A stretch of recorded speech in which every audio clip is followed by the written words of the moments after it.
శ్రీమాత్రే నమ శ్రీ గురుభ్యో నమ హరి ఓం.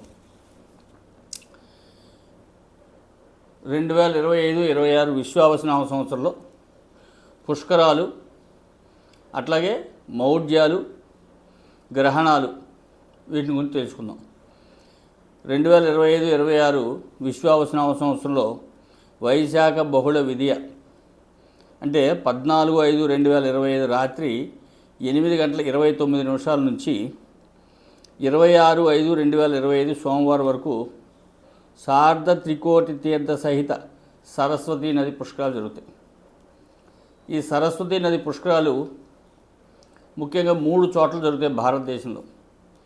ఒకటి ఉత్తరాఖండ్లోని బద్రీనాథ్ దగ్గర మానా గ్రామం, ఇది సరస్వతీదేవి పుట్టినటువంటి స్థలం.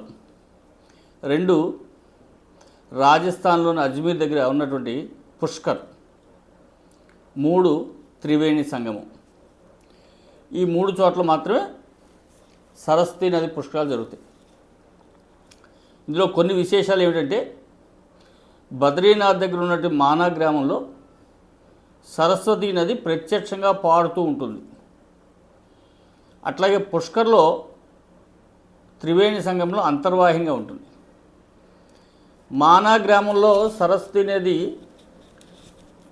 ప్రత్యక్ష ప్రవాహం కనుక చాలా విశేషమైనటువంటి. అట్లాగే రాజస్థాన్లో ఉన్నటువంటి పుష్కర్లో బ్రహ్మదేవుడు స్వయంగా యజ్ఞయాగాది క్రతువులు నిర్వహిస్తే ఈ భూమి మీద అమ్మవారు అక్కడికి వచ్చింది.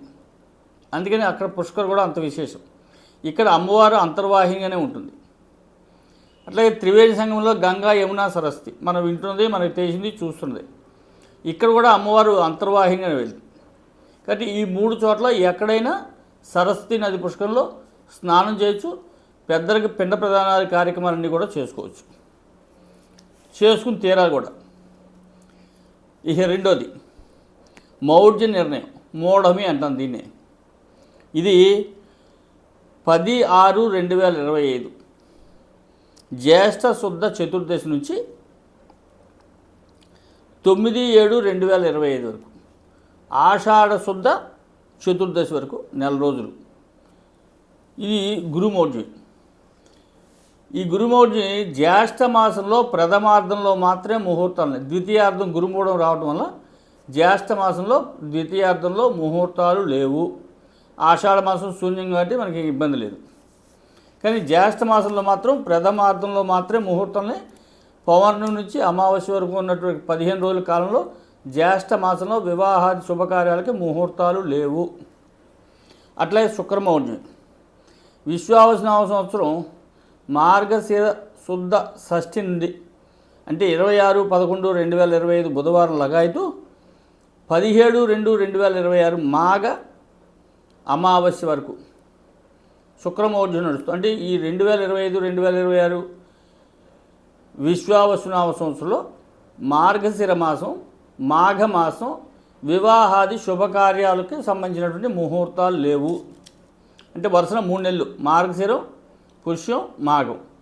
పుష్యమాసం శూన్యమాసం కాబట్టి మనం పట్టించుకోం కాబట్టి మనకి ఇక్కడ ముహూర్తాలు పెట్టం కాబట్టి మార్గశిర మాసం, మాఘమాసం 2 కూడా ముహూర్తాలు లేవు. అమ్మాయిలకి అబ్బాయిలకి వివాహాలు చేయాలనుకుంటున్నటువంటి తల్లిదండ్రులు ఇది గ్రహించుకుని దాన్ని బట్టి వివాహాది శుభకార్యాలకు వెళ్తే చాలా మంచిది. అట్లాగే గ్రహణాలు 2025-2026లో విశ్వావసనావసరంలో సూర్యగ్రహణాలు లేవు. ముఖ్యంగా గ్రహించింది ఏంటంటే 2025-26 విశ్వావసనామ సంవత్సరంలో సూర్యగ్రహణాలు లేవు. 2 చంద్రగ్రహణాలు ఉన్నాయి. అందులో ఒకటి సంపూర్ణ చంద్రగ్రహణం. ఇది 7/9/2025 భాద్రపద శుద్ధ పూర్ణిమ శనివారం రాత్రి 9:57 శతభిష నక్షత్రయుక్త కుంభరాశిలో చంద్రగ్రహణం ఏర్పడుతుంది.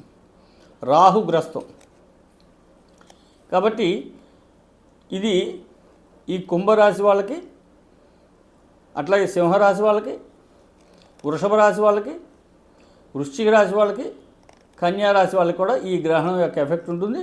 కాబట్టి ఆ గ్రహణ సమయంలో చేయించుకోవాల్సినటువంటి శాంతులు చేయించుకోవాల్సి ఉంటుంది. ఇది చంద్రగ్రహణం, సంపూర్ణ చంద్రగ్రహణానికి సంబంధించినటువంటి వివరం. ఇకపోతే ఇదే సంవత్సరంలో గ్రస్తోదయ చంద్రగ్రహణం అని ఇంకోటి ఉంది. అది 3/3/2026 విశ్వావసునామ సంవత్సరం ఫాల్గుణ శుద్ధ పూర్ణిమ మంగళవారం. ఎప్పుడు 3/3/2026న ఈ గ్రస్తోదయ చంద్రగ్రహణం ఉంది. ఇది పూర్వ పుల్గుని నక్షత్రయుక్త సింహరాశిలో ఇది కేతుగ్రస్త చంద్రగ్రహణం అవుతుంది. కాబట్టి సింహరాశి వాళ్ళు, వృశ్చిక రాశి వాళ్ళు, కుంభరాశి వాళ్ళు, మీనరాశి వాళ్ళు, వృషభ రాశి వాళ్ళకి ఈ గ్రహణం చూడకూడదు. ఆ గ్రహణ సమయంలో చేయించుకోవాల్సినటువంటి శాంతులు చేయించుకోవాల్సిందే. ఇందాక సంపూర్ణ చంద్రగ్రహణానికి కూడా ఏవేవైతే రాసులు చెప్పానో వాళ్ళంతా కూడా ఆ గ్రహణాన్ని చూడకూడదు. దానికి కావాల్సినటువంటి శాంతులు చేయించుకోవాల్సిన అవసరం ఉంటుంది. అట్లాగే ఈ 2025-2026లో కర్తరి నిర్ణయము. ఈ కర్తరి నిర్ణయం 4/5/2025 ఆదివారం పగలు 3:36 రవి భరణి నక్షత్రం 3వ పాదంలో ప్రవేశించిన లగాయతు చిన్న కర్తరి ప్రారంభమవును. 11/5/2025 ఆదివారం రవి కృత్తికా నక్షత్రంలో ప్రవేశించడం వలన దీన్ని పెద్ద కత్తిరి అంటారు, అగ్ని కత్తిరి కూడా అని అంటారు. అట్లాగే 28/5/2025 బుధవారం రవి రోహిణి నక్షత్రంలో ప్రవేశించడంతో కర్తరి త్యాగం అవుతుంది. ఈ కర్తరి సమయంలో డొల్లు కత్తిరి, పెద్ద కత్తిరి అంటారు. డొల్లు కత్తిరిని మన ఇక్కడ పెద్దగా పట్టించుకోగానే పెద్ద కత్తిరి సమయంలో మాత్రం గర్భాధానం, హల కర్మాది వర్జేతు, హల ముద్దారు కర్మాని వర్జేతు అంటే రాయి, రప్ప, మట్టి, ఇనుముతో చేసేటటువంటి అంటే గృహానికి సంబంధించినటువంటి శంకుస్థాపనలు, గృహప్రవేశాలు ఇవన్నీ కూడా ఈ కర్తెర సమయంలో నిషిద్ధం. కాబట్టి ఇవన్నీ తెలుసుకుని రాబోయేటువంటి విశ్వావసునామ సంవత్సరంలో శుభాశుభ ఫలితాలని అందరూ కూడా పొందగలుగుతాం. అట్లాగే మరో వీడియోలో విశ్వావసునామ సంవత్సరం యొక్క పూర్తి ఫలితాలని వివరంగా చెప్తే హరి ఓం తత్సత్. జై మాత్, జై శ్రీరామ్, జై మాత్.